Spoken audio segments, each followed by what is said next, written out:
Salut les amis, bienvenue dans ce nouveau numéro de notre parti pris congolais. Bienvenue sur Excel Africa BizTech. Je suis Dr JP Mouka.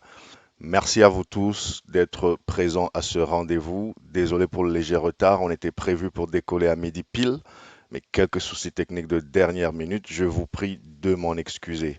Merci à vous tous. Je vois qu'il y en a qui se connectent, donc on va juste le temps de commencer, voir si d'autres se connectent, mais on va pas attendre longtemps parce que pour ceux qui étaient déjà là, je vous ai retardé un bon moment et j'en profite pour vous réitérer mes excuses. J'espère que le son va bien, j'espère que tout se porte bien dans le live. Si vous êtes là, faites-moi un petit pouce bleu, faites-moi un petit signe.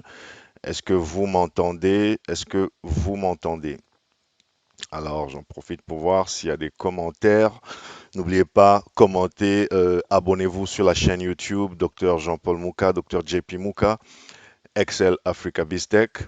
Abonnez-vous, commentez, partagez, faites savoir à vos proches que voilà, nous avons ici un espace qui tente de décrypter des enjeux de souveraineté, des enjeux de développement en RDC et en Afrique à l'intersection de la transformation numérique et du commerce international. Alors aujourd'hui, vous l'avez probablement vu dans la fiche qui a circulé sur les réseaux sociaux, nous allons parler Congo. C'est cette tranche que j'ai appelée, que j'ai baptisée mon parti pris congolais et qui me permettra avec vous, avec votre participation, de plonger de temps en temps sur des thématiques chaudes dans l'actualité BizTech congolaise. BizTech, c'est-à-dire à la confluence de la tech et du business. Et il y en a énormément de ces sujets, donc vous serez de la partie, je l'espère en tout cas, très régulièrement, très souvent pour, avec moi, commenter ces enjeux. Et donc aujourd'hui, nous parlons RDC, nous parlons de deux sujets. On va plus s'attarder sur un sujet qui est la stratégie de cybersécurité qui a été lancée ou plutôt validée par le président de la République le 14 octobre en Conseil de ministres. Et alors, à l'issue de ce 73e Conseil des ministres, c'était le 14 octobre, donc le président a ordonné la création d'un écosystème national pour faire face aux menaces multiformes de cybersécurité. Et à l'occasion, le président donc a validé ce document qui est la stratégie nationale cybersécurité et qui repose sur plusieurs piliers. Il y en a 7, je pense. Et le caractère transversal de cette matière, qui est ô combien importante, ô combien critique, a imposé qu'il y ait une approche inter-institutionnelle inclusive qui s'est formalisée à travers la mise en place de la commission technique pour la cybersécurité créée au sein de la présidence de la République. Donc parmi les recommandations, vous trouverez la création d'une agence nationale de cybersécurité ANCS, un établissement public donc qui sera rattaché à la présidence de la République. Alors, avant d'aller plus loin sur la question, j'aimerais tout simplement m'exprimer sur ce propos en disant qu'à mon avis, la cybersécurité est un domaine très pointu et assez nouveau, disons-le franchement. C'est un domaine naissant, c'est un domaine sur lequel l'Afrique et en particulier mon pays, la RDC, a pas mal de retard à rattraper. Donc, il est tout à fait normal que le pays fasse appel à toutes les compétences possibles parmi ses enfants, où qu'ils se trouvent d'ailleurs. J'insiste sur ses enfants parce que je n'imagine pas, par exemple, la stratégie de cybersécurité de la France pilotée par un Chinois, par exemple. Vous pouvez recourir à des compétences, vous pourrez recourir à des expertises, mais c'est un sujet plus souverain que ça, il n'y en a pas. C'est un sujet extrêmement lié à la souveraineté, au développement certes, mais aussi à la souveraineté et à la défense du pays. Donc oui, j'insiste, et ça n'est pas quelque chose que je dis sous un ton négatif, c'est une affaire éminemment congolaise. Quand bien même on peut recourir à de l'expertise étrangère, il faut absolument qu'il y ait des enfants du pays qui soient aux commandes. Et tant pis s'il n'y en a pas beaucoup de Congolais qui sont compétents dans le domaine. Je pense qu'il y en a, mais même s'il n'y en avait pas, je dis tant pis, il faut les former. Il faut les former vite, à un rythme martial. Ça, c'est le prix de la souveraineté. En revanche, sur le principe, donc je venais de dire que je suis heureux que ceci se passe. Je suis heureux que l'on soit en train d'essayer de prendre ce problème à bras le corps. En revanche, sur le principe, je ne suis pas pour une agence spéciale rattachée à la présidence dans chaque domaine parce que cela alourdit énormément la structure. Je m'explique. Nous avons ici la présidence de la République. Donc, le président de la République, lui, il est le garant de la nation, garant du bon fonctionnement des institutions, évidemment, qui chapeaute tout et il a intérêt. Il a un conseiller spécial, il a une structure, il a une organisation en charge de certaines matières sensibles ou stratégiques. Quoi de plus légitime? Et puis, l'agence spécialisée répond directement au président ou à la présidence, en tout cas à travers son conseiller spécial. Mais en parallèle, au-dessus, en dessous, comme vous voulez, mais en tout cas en parallèle de tout ça, il y a aussi un ministère sectoriel qui, lui, est l'exécutif, il fait partie de l'exécutif, qui est investi par le Parlement et donc qui est l'émanation de la volonté du peuple. Donc le ministère sectoriel qui s'occuperait en cette matière, ce serait le numérique, si vous pouvez même extendre ça à tous les ministères ayant vaguement trait au numérique, mettez-y les pétintiques si vous voulez. Bref, quoi qu'il en soit, la partie de l'exécutif qui a trait à cette thématique, évidemment, répond au Parlement parce que le gouvernement est évidemment validé et comment il émane justement, et il est validé, il émane du Parlement. Mais cette partie de l'exécutif s'attend aussi à ce que l'agent spécialisé, évidemment, lui rende compte.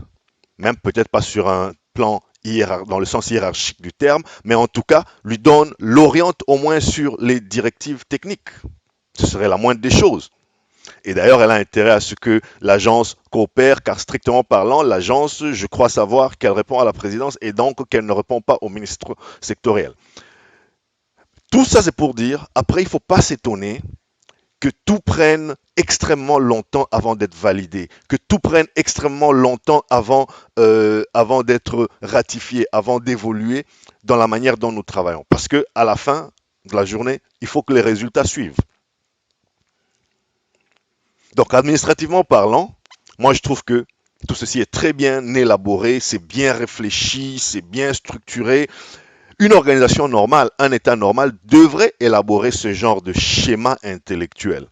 Sauf que nous, en RDC, nous ne sommes ni une organisation normale, ni un État normal en ce moment. Nous y aspirons certes, et ça se voit de temps en temps, disons-le, ça se voit de temps en temps, il y a des signes qui portent à croire quand l'on va dans le bon, je dis de temps en temps parce que ça n'est pas toujours, je ne vais pas mentir, nous y aspirons, mais notre État est malade, qu'on se le dise. Il est malade et quand on est malade, on suit un traitement. Traitement de choc s'il le faut, dépendamment de la gravité de la maladie. On va à l'essentiel. Parce qu'au bout de la maladie, il y a la mort qui guette.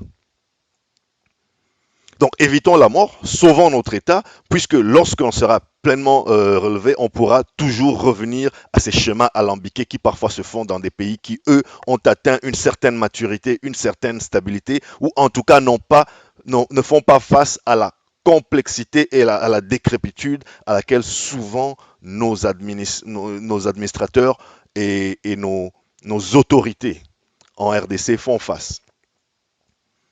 Et donc voilà, allons à l'essentiel. Moi je pense que dites-moi d'ailleurs ce que vous en pensez en commentaire. Moi je pense que toutes ces structures où il faut avoir un ministère, vous avez un ministère, enfin c'est comme si vous avez des ministères parallèles, vous avez un ministère qui lui est comptable devant le Parlement, c'est-à-dire devant le peuple, mais qui a affaire à tel, comment vous appelez, tel agence spéciale et telle autre agence spéciale rattachée à la présidence, qui est des agences sectorielles spéciales, évidemment que ça se passe partout et c'est même souhaitable parce que le gouvernement en général n'a pas vocation à être toujours expert, spécialiste le plus pointu dans ce genre de thématiques. Mais là, je dis, il y a quand même foison d'agences spéciales et de gouvernements parallèles. rattachés à la présidence. Je ne sais pas si vous suivez un peu mon raisonnement. D'ailleurs, dites-moi si vous êtes foncièrement d'accord ou pas avec moi et dites-moi ce que euh, euh, vous en pensez. Donc voilà le schéma que moi j'aurais trouvé beaucoup plus pragmatique, beaucoup plus pratique et beaucoup plus intelligent finalement. Et après, tant pis si entre-temps, ben, il y en a qui ne trouvent pas de poste. Disons-nous la vérité. Au final, dans ces agences spécialisées, dans toutes ces structures très souvent redondantes, l'enjeu derrière, c'est des postes. Disons-le nous, franchement, les yeux dans les yeux. L'enjeu derrière, c'est des postes. Il y aura toujours un certain prestige à servir son État, partout au monde. Mais l'État n'a pas pour vocation d'employer tout le monde. L'État n'a pas les capacités. L'État ne peut pas employer tout le monde. Si vous avez des compétences avérées, ben elles peuvent servir dans le privé aussi. Nous avons un secteur privé qui est extrêmement anémique parce que c'est très dur d'entreprendre en RDC, en tout cas à l'heure où je parle. Donc le secteur privé a aussi besoin de bras, besoin de cerveaux, besoin de ceux parmi nous qui peuvent contribuer en quelque chose, ceux parmi nous qui ont acquis une certaine compétence dans un certain domaine pointu. On n'a pas tous vocation à devenir des fonctionnaires du gouvernement parce que oui, il y a une fierté, oui, il y a un certain prestige attaché à ça, même si de vous à moi, ben, on se connaît, le prestige qu'il y a à travailler pour le gouvernement congolais, il n'est pas toujours conçu de la même manière que le prestige qu'il y a à travailler dans certains autres gouvernements. Mais qu'à cela ne tienne, et vous savez de quoi je parle, mais qu'à cela ne tienne, il est absolument honorable de vouloir servir sa nation dans des sphères étatiques, para-étatiques.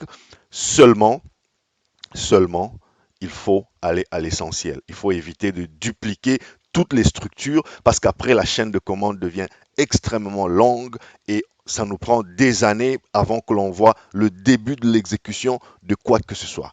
Donc, l'entrepreneuriat, il est disponible. Si vous pouvez contribuer dans le privé, moi je suis tout à fait d'accord à ce que le plus d'entre nous possible contribuent dans le privé avec tous les corollaires évidents que je ne vais pas citer ici. Le plus évident, le plus visible étant la création de l'emploi.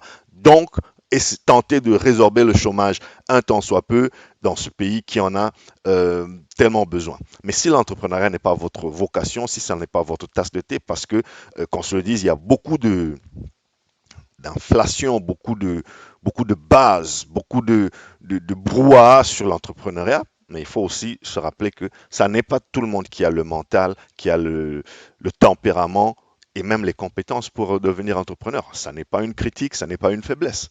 Certains vont réussir, d'autres vont essayer et ils auront le mérite d'avoir essayé et ils se seront cassés les dents. Et il y en a qui essaieront une fois ou n'essaieront jamais et qui se retrouveront tout à fait dans l'emploi formel. Il n'y a rien de déshonorable à ça. Moi, je ne pense pas. Je ne pense pas que tout le monde doit devenir entrepreneur, tout le monde doit créer des milliers d'emplois. Mais franchement, arrêtons de penser que nos compétences ne peuvent servir que dans le gouvernement ou que dans les agences étatiques, quand bien même il y a une très forte euh, fierté à pouvoir servir sa nation, mais on peut le faire aussi autrement. Voilà un peu ce que moi je pense à ce stade de la question. Dites-moi en commentaire ce que vous pensez. Je vois Christian qui me dit que les commentaires ne peuvent pas être adressés par le chat. Non, je pense que si.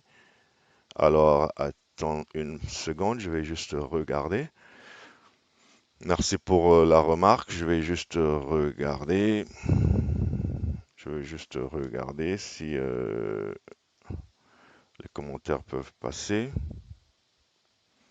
Bah oui, les commentaires peuvent passer. Bah oui, les commentaires peuvent passer. D'ailleurs, je te lis, Christian, merci. Les commentaires ne peuvent être passés. Alors, non, vous ne pouvez pas intervenir par vidéo, malheureusement, pas à ce stade. Donc, faites-moi vos commentaires dans le chat. Vous êtes simultanément sur Facebook, sur LinkedIn et sur YouTube. Alors, j'en profite pour regarder. Est-ce que les autres plateformes arrivent, elles, à poster leurs commentaires? En tout cas, je confirme que ça passe. De mon côté, tout paraît nickel. Alors. Salut Yves, merci d'être là. Commentez dans le chat, s'il vous plaît. Commentez dans le chat, que ce soit sur LinkedIn ou sur Facebook ou alors sur YouTube. Commentez dans le chat. Et s'il vous plaît, abonnez-vous pendant qu'on y est. Je vais juste vérifier que toutes les plateformes sur lesquelles on fait ce streaming euh, peuvent accepter les commentaires. C'était le cas à peu près une heure avant ce live quand j'avais testé. Donc, je veux juste m'assurer que vos commentaires ne soient pas bloqués. Il n'y a pas de raison pour que cela soit le cas. Alors, je vois que tout paraît parfait. Tout paraît parfait. Est-ce que j'ai... Ouais, ouais, je vois les commentaires qui rentrent. Merci à vous tous qui commentez. Merci. Merci. Est-ce qu'il y a un autre commentaire que j'aurais raté? Bien, non, c'est bon, c'est bon, c'est bon. Merci Marie, merci Modeste, merci beaucoup à vous tous qui réagissez.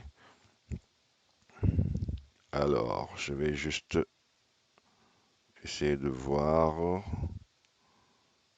Je vais juste essayer de voir. Désolé, un petit instant, je vais juste m'assurer que les commentaires peuvent arriver parce que vos commentaires nourrissent cette réflexion. Vos commentaires nourrissent ce chat. Continuez à m'écrire si vous rencontrez des difficultés sur votre plateforme. De mon côté, tout a l'air d'être en bon état de marche. Alors, dites-moi sur LinkedIn, dites-moi sur Facebook, dites-moi aussi sur YouTube si vous êtes là. Et donc, on va continuer à ce stade. Merci à ceux qui écrivent. Il y a des commentaires qui arrivent, les amis. Donc, que je crois que tout va bien de mon côté, hein, et n'hésitez pas de m'écrire s'il y a un souci. Non, encore, je répète, impossible d'intervenir par vidéo, malheureusement. Écrivez juste dans le chat et moi, je lirai vos messages. Revenons à nos moutons, donc, les amis. Alors, donc, le chef de l'État a instruit le gouvernement à travers alors, je vais juste m'assurer d'être... Voilà. À travers le ministre du numérique pour qu'il prenne toutes les dispositions pour la ratification par la RDC de la Convention de Malabo. La Convention de Malabo, les amis. En gros, c'est la Convention de l'Union africaine sur la cybersécurité et la protection des données à caractère personnel. Elle vise à renforcer, elle vise à harmoniser et à unifier, à harmoniser les législations actuelles des États membres et des communautés économiques régionales en matière des technologies de l'information et de la communication dans le respect des libertés fondamentales et des droits de l'homme et des peuples. Elle vise aussi à créer un cadre normatif approprié qui corresponde à l'environnement juridique, culturel, économique et social africain. Donc vous voyez là une idée d'harmoniser, une idée de mutualiser et puis aussi d'adapter à nos mœurs, à nos usages, à nos us et coutumes africains. C'est en tout cas ça dans l'esprit, dans l'idée, tout en n'oubliant pas la protection des données personnelles et de la vie privée, étant donné que ces notions constituent des enjeux majeurs de la société de l'information. En gros, tout traitement de données doit respecter un équilibre entre les libertés fondamentales d'un côté et la promotion et les usages du TIC de l'autre, sans oublier les intérêts des acteurs publics et des acteurs privés. Donc, la Convention de Malabo, elle prévoit que chaque État s'engage à adopter, chaque État membre de l'Union africaine, s'engage à adopter des mesures législatives ou réglementaires qui permettent d'identifier les secteurs considérés comme sensibles pour sa sécurité nationale et le bien-être de son économie. Donc on parle ici, si vous m'avez certainement compris, d'un outil au service de la stratégie de lutte contre la cybersécurité en Afrique. On retient une approche très large de la cybersécurité qui implique la lutte contre la cybercriminalité, la protection des données à caractère personnel et évidemment l'encadrement des transactions électroniques au sens large. Elle implique la promotion de la culture de la cybersécurité, J'en parlais hier ma tournée africaine que je vous recommande d'ailleurs, c'est le numéro 44. On a fait un live hier samedi 22 octobre à 15 heures Montréal. Non, c'était midi Montréal, 17 heures Kinshasa, 18 heures Johannesburg, à la même heure qu'aujourd'hui pratiquement. Et donc, nous parlions de la sensibilisation des populations. Parce que la cybersécurité n'est pas une thématique qui concerne que les techniciens, ni même les informaticiens. J'en ai parlé hier, je ne vais pas y revenir. C'est juste pour dire que tout le monde dans l'entreprise est concerné. Donc, malheur à vous si vous pensez que non, c'est une affaire limitée aux informaticiens. En passant, hier, lorsque nous en parlions, c'était pour commenter ce que vous avez probablement suivi, à savoir le Sénégal, l'autorité de régulation des télécommunications et des postes du Sénégal qui s'est fait attaquer, donc qui s'est fait hacker. Et voilà, c'est vous dire que personne d'entre nous n'est à l'abri. Alors, moi, je pense que tout ça est une initiative louable. Je pense que tout ça est très bien pourvu que ce ne soit pas un chapelet de bonnes intentions. J'ai envie de dire un de plus. Je m'explique. Enfin, la convention de Malabo, elle est mise sur la table depuis 2014. 2014, les amis, la convention de Malabo. On en est où en tant que RDC en termes de législation? On en est où? Parce qu'aux dernières nouvelles, et je vous les ai ressortis euh, ce petit tableau, aux dernières nouvelles, la RDC n'avait ni signé, ni ratifié, ni déposé. Quand moi je regarde tout ce qui se passe autour de notre Parlement, quand je regarde voire certaines bizarreries qui défraient souvent la chronique au sujet de nos parlementaires, c'est à se demander s'ils sont vraiment au courant de ce genre d'enjeux qui attendent leur attention immédiate. En fait, j'ai envie de dire, ça urge les amis, ça urge que les législateurs travaillent. Je ne veux même pas rentrer dans la polémique. Il y aura toujours une polémique sur vos émoluments, chers législateurs. Il y aura toujours une polémique sur tout, y compris et surtout qui touche à l'argent parce que quand même c'est des fonds publics. S'il y a ces polémiques-là dans le privé, s'il y a ces polémiques-là au sujet des dirigeants d'entreprise qui sont eux les garants du capital des actionnaires, les actionnaires c'est souvent quelques personnes, une poignée, une dizaine, rarement des milliers. Si les dirigeants d'entreprises privées sont aussi des garants du travail des salariés, les salariés c'est aussi souvent des dizaines, centaines, peut-être quelques milliers, mais à combien plus forte raison, vous, les élus du peuple, qui êtes l'émanation donc de la volonté et de la souveraineté populaire de près de 100 millions de Congolais. Mon propos ici, ce n'est pas de me prononcer sur la récente polémique des 21 000 dollars, ni même tout ce qui se passe de franchement pas toujours très recommandable autour de nos élus, autour de notre Parlement. Mon propos ici, c'est que si nos élus affichent une production parlementaire respectable, prolifique, et par là je veux dire, ils votent des lois, c'est leur travail en fait. Ils font juste ce pourquoi ils sont élus. Ils votent des lois, ils contrôlent le gouvernement, ils font tout ce qui rentre dans les tâches des parlementaires. Si leur production est prolifique, elle est aussi prolifique que l'état du pays l'exige en ce moment. Et Dieu sait qu'on est quand même dans un état assez critique qui demande, qui exige de l'action et de l'action rapide, notamment sur ces thématiques critiques comme la cybersécurité. Eh bien, peut-être qu'il y aura moins de grincement de dents sur les émoluments et sur autre chose. Donc, ne soyons pas braqués sur la partie des émoluments. C'est absolument nécessaire dans un contexte où nous parlons d'alléger le fonctionnement de l'État, réduire le train de vie des institutions, parce qu'il en va voilà, de notre bonheur à tous les Congolais. Ça n'est pas normal lorsque une proportion aussi ridicule que 60 ou 70%, voire 80%, selon les informations qui circulent, sont dédiés uniquement au fonctionnement de l'appareil étatique. Je trouve qu'il est quand même assez congestionné, assez constipé et chaque occasion d'alléger la machine est bonne. Et ici, par exemple, sur le principe, pas forcément sur cette matière de sécurité, encore qu'il faille vraiment regarder dans le détail, mais sur le principe, moi, personnellement, je me prononce, je suis contre cette nouveauté qui veut s'installer dans le paysage politique congolais, de toujours créer un gouvernement parallèle autour de la présidence de la République en charge d'une thématique X, d'une thématique Y, qui elle-même résultera dans la création d'une autre agence spécialisée, souvent justifiée parce qu'il y a des thématiques qui sont plus pointues que d'autres et il y a des thématiques donc qui nécessitent vraiment des personnes à temps plein concentrées sur la réalisation de ces thématiques-là. Donc, il n'y a pas de souci là-dessus. Mon sujet n'est pas qu'il n'y ait plus d'agences de ceci ou qu'il n'y ait plus de conseillers autour de la présidence de la République. Tout ceci est absolument légitime. Mon souci, mon propos ici, c'est que on se comporte comme si on était un État où tout allait tellement bien, on avait du temps, à la base, ça allait très bien. Il faut qu'on aille un peu plus vite, moi je trouve. Et je crois qu'il y a du temps pour un peu essayer de changer tout ça.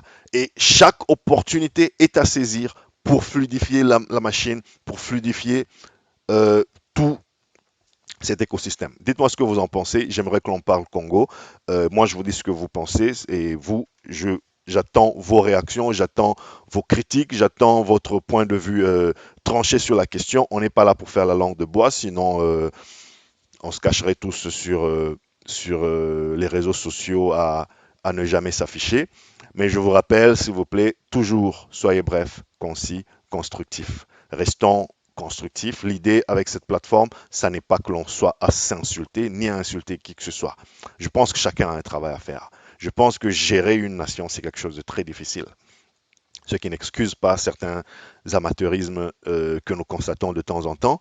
Mais je crois que tous ensemble, dans une atmosphère plutôt constructive, plutôt positive, on peut contribuer. C'est pour ça que nous apprenons, c'est pour ça que nous allons à l'école, c'est pour ça que nous travaillons dans le public ou dans le privé pour acquérir un certain nombre de compétences. Et quand nous disons que nous voulons les ramener, comment dirais-je, au service de notre pays, ce n'est pas attendre le jour où toi aussi tu seras nommé. Ramener sa compétence au service de son pays, ben, ça peut prendre plusieurs formes. Par exemple, ce que je fais en ce moment, j'opine sur des sujets et je donne un avis. Je me limite, d'ailleurs, je n'insulte personne, je ne fais pas d'invective, je ne me limite pas à constater, je dis quelques propositions et parfois il faut avoir l'humilité de reconnaître que je ne suis pas l'expert dans cette matière, mais je suis assez avisé pour voir que ça ne se passe pas bien. Voilà. Il ne faut pas être expert dans toutes les matières pour se prononcer. Des fois, il suffit juste d'ouvrir les yeux, de voir, d'écouter ce que les gens disent pour se dire, OK, si on me mettait à la place, je ne ferais probablement pas mieux, mais force est de constater que ce qui se passe actuellement ne se passe pas bien. Dès lors, que pourrons-nous faire? Que pouvons-nous faire? Et en exprimant cela, il y aura toujours un plus compétent qui pourrait lui prendre la balle au bon et faire une suggestion plus pertinente. Ça ne veut pas dire que ceux qui ne sont pas informaticiens, par exemple, ne devraient pas avoir d'avis sur cette question. Ceux qui ne sont pas certifiés cybersécurité ne devraient pas avoir d'avis sur cette question. Moi, je trouve que c'est une approche totalement erronée. C'est pour ça, entre autres, que j'ai ouvert cet espace pour dire, parlons-nous entre Africains, entre Congolais. D'ailleurs, si vous n'êtes pas Congolais et que vous écoutez ça, partagez votre expérience. Qu'est-ce que votre pays a fait de bien et comment ils s'y sont pris dans la stratégie de cybersécurité, par exemple. Voilà. Nous avons en ce moment les Sénégalais qui sont dans d'assez sale drap, il faut le dire, parce que, bon, voilà, avec tout ce qui vient de se passer, ça rabat quand même pas mal les cartes. Est-ce que la stratégie était là? Est-ce qu'elle était bien ficelée? Et est-ce qu'elle était mise en pratique? Tout ça va relancer un certain débat, et à la fin, c'est quand même un camouflet à l'image du pays et voilà, une image qu'il faudra essayer de racheter, de récupérer. Mais comme je le disais hier, je vous réfère au numéro 44, donc notre tournée africaine d'hier. Ben, c'est arrivé au Sénégal. Ne pensez pas que le Sénégal c'est trop loin. Demain ça peut être vous, demain ça peut être la RDC. Et la cybersécurité n'est plus un fait divers, n'est plus une problématique à être traitée comme si elle ne se passait qu'ailleurs et non pas chez nous, parce que le monde étant devenu un village planétaire, eh ben, vous avez tort de penser que le Sénégal c'est loin ou que tel autre pays c'est loin. Aujourd'hui, c'est eux, demain, ce sera vous. Et je ne rappelle même pas que très souvent, ça se passe déjà, mais malheureusement, pour des raisons X ou Y, on préfère taire ces manquements parce que ça écorne l'image, ça écorne, euh, voilà, ça salit l'image d'un pays ou d'une entreprise. Donc, attention avant de se moquer de ceux qui sont dans le pétrin aujourd'hui parce que vous pouvez être le prochain et en tout état de cause, prenons la cybersécurité au sérieux. Je regardais quelques commentaires parce que j'ai quand même participé à pas mal de forums ces derniers jours sur la question pendant que je travaillais sur le sujet. Je vois par exemple Dieudonné qui disait dans un forum, le document n'est pas public. La logique veut que ce document soit révisé périodiquement tous les 5 ans.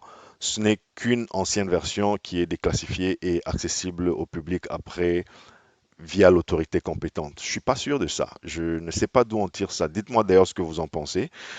Parce que pour aller dans mon sens, je pense qu'il y a quelqu'un, Axel, qui disait, ce document n'est pas confidentiel.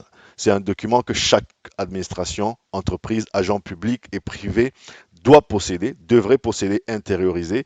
Il met en lumière les grandes options levées par l'État en matière des systèmes de sécurité de l'information et il ne s'agit pas ici de l'opérationnalisation de chaque structure. Donc, en gros, c'est une stratégie. Je ne pense pas que dans un document de stratégie comme celui-ci, il y ait des secrets d'État tels que ce document ne peut pas être public. Je ne l'ai pas retrouvé en option libre sur le net. Si vous l'avez, envoyez-moi le lien en commentaire, s'il vous plaît. Envoyez-moi le lien en commentaire. J'ai recollé les morceaux et donc j'ai comment la quintessence du document, mais j'aimerais mettre la main sur le document entier. J'en profite ici pour lancer un appel pathétique à nos autorités. Moi, ça me fend toujours le cœur quand je vois des autorités parfois même dans le numérique, responsable du numérique, passer dans les médias, passer à la télévision pour dire des choses du style, voilà, nous venons de lancer tel document, nous venons de lancer telle stratégie, et des fois, ils ont la gentillesse d'amener le document physique même devant les médias et ils vous le montrent, et c'est très bien tout ça, mais très respectueusement, j'aimerais juste vous rappeler qu'on est à l'ère du numérique. Personnellement, je n'aimerais pas, très respectueusement, je vous demande, évitons des trucs du style passer au ministère pour récupérer telle copie de tel document. Mais ça n'a aucun sens. Je ne sais pas ce que vous en pensez. Ça n'a alors aucun sens. Pire encore, souvent, parfois, pas souvent, parce que bon, voilà, parfois, l'accès à ces documents est payant. Moi, j'aimerais proposer ceci. Au lieu de passer en plein 21e siècle dans les médias, demander aux gens de passer au ministère en donnant gentiment l'adresse, passer boulevard de ci, boulevard de ça. D'abord, tout le monde n'habite pas Kinshasa. Il faut juste qu'on se remette en tête ce détail, aussi basique soit-il. Si je suis à Bukavu, franchement, passer au ministère, ça veut dire quoi? Que je prenne un avion, que je paye $200 aller, $200 retour, juste pour récupérer un document qui parfois lui-même est même payant. Pourquoi vous ne pouvez pas le mettre en ligne? Pourquoi on ne peut pas mettre un document en ligne? Nous avons aujourd'hui le portail RDC qui marche comme il marche. J'en parlerai dans un autre numéro parce que j'en avais parlé quand il avait lancé. Je pense qu'il est temps de revenir pour faire un état de lieu et croyez-moi, j'en ai des choses à dire. Mais s'il vous plaît, épargnez-nous des trucs du style passer au ministère, récupérer tel document. S'il est public, mettez-le en ligne. Oui, ceux qui peuvent passer, ceux qui veulent passer, passeront, mais pour le reste, eh ben, ils le téléchargeront en ligne. Et s'il n'est pas public, lorsqu'il est aussi important, eh ben, disséquez-le. C'est le travail des services dans tous ces ministères, dans toutes ces agences dont nous parlons. On a beau critiquer leur création, mais une fois qu'elles sont là, on a le devoir de les encourager à faire du bon travail. Et parmi les encouragements, voici mon conseil. Découpez-nous tous ces documents de stratégie. C'est pas toujours pratique de mettre un document de 500 pages sur la toile, d'abord par la taille, quoique il n'y a vraiment pas de raison, parce que quelle que soit la taille du document, vous le mettez en ligne, chacun peut télécharger. Supposons qu'il soit trop lourd, supposons qu'il soit trop gros, supposons que le commun de mortel n'ait pas suffisamment de bande passante pour le télécharger, etc., etc. Ce qui n'est pas vrai, mais supposons. Eh bien, c'est quoi votre travail? Faites un peu de pédagogie. Disséquez le document, découpez-le chapitre par chapitre, même juste pour ressortir la quintessence. document regardez quand il y a des campagnes présidentielles, quand un candidat président a un programme de 500 pages, un programme de 400 mesures, il les expose pas toutes à tout le monde, tout le temps, parce que la réalité, c'est que dans une campagne, il y a des élections qui arrivent la semaine prochaine. On n'a pas le temps. J'ai pas 3 jours à passer sur un programme de 800 pages d'un candidat tel ou d'un candidat tel. Sauf si c'est mon travail de le faire. Pour les journalistes, pour la presse et pour d'autres spécialistes qui s'occupent particulièrement à ces genres de thématiques. Mais pour le commun des mortels, ils veulent juste savoir aller à l'essentiel et puis s'ils veulent, ils peuvent approfondir leurs recherches. Il en va de l'avenir de nos jeunes. Il en va de l'avenir de nos étudiants qui sont à la recherche des thématiques à développer dans leur thèse, dans leur travail de fin de cycle, dans leur doctorat. Alors, disséquez-nous ces documents-là. Il y a plein d'experts qui peuvent vous le faire, même gratuitement. Il y a plein de personnes qui s'y connaissent. Vous devrez avoir de la ressource et dire, voilà, on a une stratégie de 100 pages, est-ce qu'on peut un peu la rendre, la ventiler en, voilà, ce qu'il faut retenir, le mettre sur une plaquette de 3-4 pages, le mettre sur Internet, PDF, circuler pour que les étudiants y aient accès, etc., etc. Ça, c'est vraiment mon coup de gueule par rapport à ça. Évitez-nous ces choses-là. Elles ne nous honorent pas en tant que pays, j'ai dit. Alors, je voyais ici, alors j'ai vu, alors il y a une jolie petite chicane sur LinkedIn là. Euh, Avez-vous pensé à implémenter un protocole ou est-ce encore une théorie? Ça, c'est Mike qui s'exprime. La cybersécurité exige du pragmatisme. La stratégie nationale de notre cybersécurité ne peut ignorer le traitement automatique des données massives ainsi que l'inspection approfondie des flux de réseaux entrant et sortant en RDC. Le système aura besoin de ces deux composants. Donc, en gros, ce produit est juste alors, bon, bref, je vous résume le propos. Ce document, c'est une théorie de plus, selon Mike, qui dit que voilà, la cybersécurité est un domaine hyper pragmatique, hyper pratique. Il faut plutôt développer un prototype qui prendrait en compte des réalités de terrain et des flux. Et en réponse, dans les commentaires, j'ai par exemple euh, Mike qui répond que eh ben, il y a de la main-d'œuvre. Arrêtons de sous-estimer les Congolais. Dans ce genre de dossier, il faut faire attention avec le outsourcing, donc l'externalisation, le fait de sous-traiter des externes.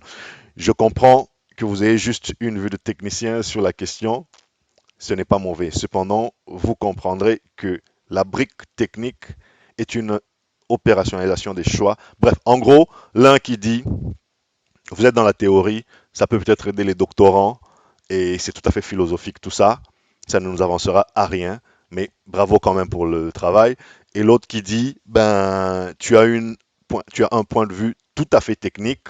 Je t'encouragerais à considérer que il y a l'aspect managérial, l'aspect stratégique à mettre en place. Moi, je dis que les deux ont raison. Je ne sais pas ce que vous en pensez. Tranchez dans les commentaires. Moi, je dis que les deux ont raison. Je pense que c'est un sujet pragmatique et donc il faut aller dans l'opérationnalisation sur terrain, ce qui n'empêche pas d'avoir ce qui d'ailleurs dépend d'une vision tracée en amont. Il faut qu'on s'habitue aussi à la culture de la planification, de la stratégie et de suivre certaines feuilles de route. C'est pas parce que les anciennes n'ont pas été suivies qu'il ne faut pas en faire d'autres. Moi, j'encourage. Je pense que une stratégie est un statement, comme on dit, c'est une déclaration d'intention. Ça montre qu'on s'engage à aller dans une certaine direction. Et par s'engager, je veux dire, on met les moyens, on met la volonté à aller dans une certaine direction. Donc, bravo à tous ceux qui sont impliqués. Entre stratégie pure, entre philosophie, théorie pure et pratique sur terrain, ben, moi, je pense qu'il faut concilier les deux et ça n'est pas éviter de me mouiller, c'est tout simplement être pragmatique. Il n'y a pas plus pragmatique que de suivre un plan mûrement réfléchi, s'il a été mûrement réfléchi. Ceux qui pensent que, voilà, il faut juste sauter dans l'action et jamais se référer à des plans, je regrette, vous êtes en train de nous amener dans de l'anarchie. C'est ce que moi je pense. Et ceux qui pensent qu'il faut avant tout planifier et avoir un plan 10 000 fois affiné avant de tenter quoi que ce soit, je regrette, vous nous amenez dans des réflexes plutôt académiques et ça n'est pas de ça que le pays en a besoin. Mais vous, qu'est-ce que vous en pensez? Dites-moi en commentaire et j'attends vos réactions. Merci à tous ceux qui réagissent, merci à tous ceux qui ont débattu avec moi sur les plateformes et merci à tous ceux qui ont lancé ces discussions, notamment en ligne. Alors, les amis, je ne vous quitterai pas aujourd'hui sans mentionner un dossier qui a aussi retenu mon attention. Et ça sera en plus bref parce qu'on a on a vraiment parcouru le gros de notre sujet d'aujourd'hui. Mais vous avez probablement, comme moi, suivi que la SCPT a annoncé le lancement d'un nouveau produit. Comment il s'appelle déjà? Postmarket. Donc, si vous allez sur postmarket.cd, vous pouvez, en fait, c'est un portail en ligne. On est en plein dans le e-commerce ici. C'est il y a environ une semaine, donc à cette mi-octobre, la SCPT a lancé ce document qui, en gros, permet de faire des achats et des envois partout à travers la République. Projet que j'ai trouvé assez intéressant. Il était temps que quelque chose de comme ça arrive, mais évidemment, il y a un mais. Donc, évacuons déjà la satisfaction pour dire que moi, je pense que le projet, il est le bienvenu. Ce n'est même pas la question ne se pose même pas. Rentrons tout de suite, une fois qu'on a dit cela, dans la faisabilité. Rentrons tout de suite dans quelques notions basiques qui ne devraient pas nous échapper. Un, c'est une brique incroyablement importante du développement de l'économie numérique qui est en train d'être placée là. Moi, je le pense. Et je l'ai même dit sur LinkedIn, sur les réseaux, lorsque le DG de la SCPT l'a commenté, M. Mousseté. Moi, je pense qu'il était temps. Je suis tout à fait derrière un tel projet. En revanche, il faut regarder la faisabilité. Et la faisabilité, elle revient vraiment à des concepts basiques. Premièrement, la logistique. C'est bien de vouloir être Amazon, c'est bien de vouloir être Alibaba. Mais derrière Amazon, derrière la finesse que l'on voit d'Amazon, derrière la finesse que l'on voit de tous ces grands du e-commerce, mais les rouages derrière, il y a une logistique, mais une discipline à couper au couteau. Si vous connaissez quelqu'un qui bosse pour Amazon, rendez-moi ce service. Appelez-le après ce numéro ou demandez-lui de venir s'abonner sur ma chaîne et de témoigner. Derrière, ça rigole pas. C'est une logistique affinée, mais à la seconde près. C'est une logistique qui ne laisse rien au hasard. Et puis devant, on apparaît, on est beau, on est fort, on est lisse, on est Amazon, mais ça ne rigole pas dans l'arrière-plan. C'est un travail, c'est des robots. Et parfois, c'est même des robots, littéralement, parce que Amazon a beaucoup investi, comme vous le savez, dans la robotique. Donc, c'est des humains combinés à des robots pour l'empaquetage, l'étiquetage et tout ça. Je ne dis pas que la poste doive devenir Amazon demain, quoique lorsque vous vous lancez sur ce domaine du e-commerce, vous devrez avoir cela comme ambition. Vous devrez avoir cela comme ambition en termes de rigueur, en termes de logistique, en termes de protection des colis. Parce qu'aujourd'hui, chacun de nous a une histoire d'horreur sur ces colis de la poste. Les colis de la poste qui n'arrivent jamais, qui arrivent 2 mois après, éventrés. Voilà. Troués, déchirés, on a volé ceci, on a volé ça. Il y en a plein dans les commentaires. Je vous renvoie sur cette discussion sur LinkedIn et même sur Twitter, j'ai vu quelque chose, partout sur les réseaux sociaux. Qui ne connaît pas une histoire des colis de la poste qui sont arrivés éventrés? Et ça, c'est quand ils sont arrivés. Maintenant, on nous amène dans le e-commerce. Très bien. E-commerce, c'est-à-dire on paye en ligne, on paye à l'avance. Sécurité. Sécurité d'abord en ligne. Nous parlons de la sécurité, ça tombe à pic. La cybersécurité aujourd'hui, ça tombe à pic. Mais sécurité aussi physique. Il faut regarder ça.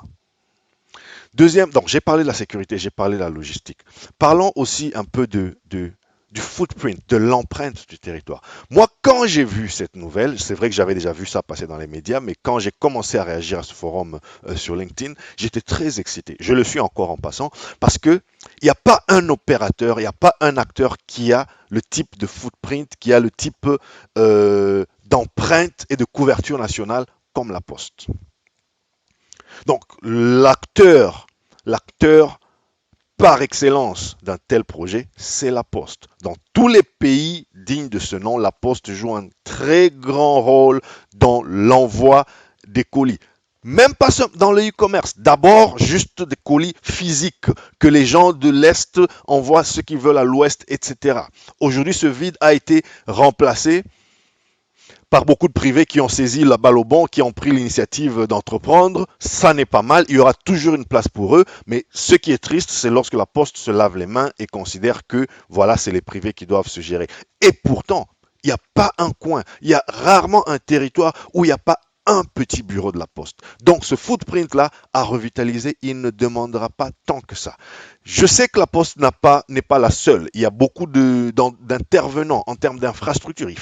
Encore faudrait-il qu'il y ait des routes pour arriver livré. Et puisque nous parlons de e-commerce et du cyber, c'est-à-dire des routes numériques aussi. Donc voilà, le gars qui est à Abuja là ou le gars qui est à Sandoa, je doute fort qu'il soit le premier à se connecter sur Postmarket pour commander quoi que ce soit. Ben, il va faire comme il a toujours fait. Mais même ceux qui sont à Kinshasa, à Lubumbashi, à Goma et qui ont accès à une ligne Internet respectable, leur sécurité sur le net, elle doit être comment dirais-je, garantie.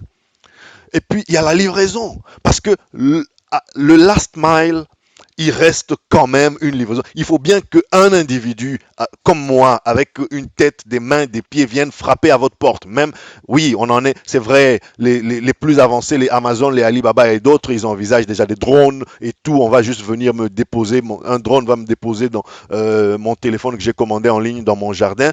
Même dans les pays développé, on n'en est pas encore là. Donc, loin de moi l'idée de dire, oh là là là là, on est très en retard. Je pense qu'en faisant une sorte d'hybridation entre les moyens techniques virtuels, numériques, et les moyens humains, c'est faisable. Les privés le font déjà. Les privés le font déjà. Je peux me connecter sur un site où je regarde, je vais envoyer à ma vieille grand-mère des macayabes, où je regarde en ligne, je commande ces macayabes, je paie avec ma carte de crédit de l'étranger où je me trouve. Et voilà, tout se passe bien. Il y a quelqu'un qui doit prendre une moto, un taxi, que sais-je encore, pour arriver jusque chez ma vieille grand-mère avec un paquet de macayabes disant, voilà, ça vous vient d'Internet. Il faudra bien que ça se passe comme ça avec ce document, ce post-market aussi. Il faut bien un humain pour le last mile, pour aller livrer le colis et que le colis arrive bien. Et une fois qu'on a dit, donc, quand on dit ça, on parle de l'adressage. J'ai vu qu'on a maintenant des codes, les territoires sont codifiés et tous les codes postaux. Il faut encore retester tout ça. Ça fait quelques temps que je ne suis pas rentré dessus. J'avais noté, je pense que j'avais même commenté en ligne lorsque ça avait été lancé il y a quelques temps. Ça n'était pas très convivial. Par exemple, je n'avais jamais compris pourquoi la codification avait été lancée sans qu'on aille sur un menu déroulant. Donc, je dois me rappeler que quand je veux envoyer mon colis à Cambove ou quand je veux voir c'est quoi Cambove, je dois taper 000423. Ben non, il faudrait qu'il y ait une liste déroulante où je cherche Cambove. Et là, il faut faire 3 0 et puis 423. Si tu as fait 2 0, tu as une erreur. Ça n'a tout simplement pas de sens. Tout ceci existe dans une base de données. C'est simple, c'est un petit travail, mettre le tout dans une base de données. Ça a peut-être été corrigé. J'avoue que je ne suis pas reparti, mais c'était ça au départ. Je note d'ailleurs que je vais revérifier. Dites-moi ce que vous en savez. Dites-moi si vous en savez plus. Donc, l'adressage, il doit être assez exact, mais aussi la reverse logistics, c'est-à-dire la rétro-logistique. Parce que là, jusque-là, on parle que lorsque tout va bien, le colis, il est acheté, il est envoyé, il est réceptionné, tout est nickel. Et quand on veut le ramener, on fait comment ? Et quand on a livré la mauvaise commande, parce que ça va se faire, même dans les pays les plus développés, des fois Amazon vous livre ce que vous n'avez pas commandé ou ce que vous avez commandé mais qui ne marche pas. Il faut qu'il y ait la reverse logistic qui soit wheelée pour dire il n'y a pas de souci. Il y a quelqu'un qui passe, vous appelez, si votre réclamation est éligible selon des critères établis d'avance, eh ben, demain matin ou une fois par jour ou tous les mercredis, peu importe, mais qui est un processus. Je sais qu'en Occident, c'est tellement simple, dans les pays développés, c'est tellement simple. Vous refusez un produit, quelle que soit la raison, franchement, le matin, Amazon passe, ils récupèrent. Ils n'ont pas le temps. En fait, je sais qu'ils ont fait un calcul opportunité-prix Ça coûte plus à refuser de vous rembourser, à refuser de venir prendre le colis défectueux, pardon, à passer des heures à vous enquiquiner au téléphone, à faire des échanges. Ça leur coûte des ressources. Ils ont fait, vu qu'ils ont une certaine taille critique, c'est plus simple de récupérer le colis, mais alors sans se poser des questions. Vous dites que ça ne marche pas? Ok, d'accord. 7 heures, demain, il y a quelqu'un qui va passer. Voilà.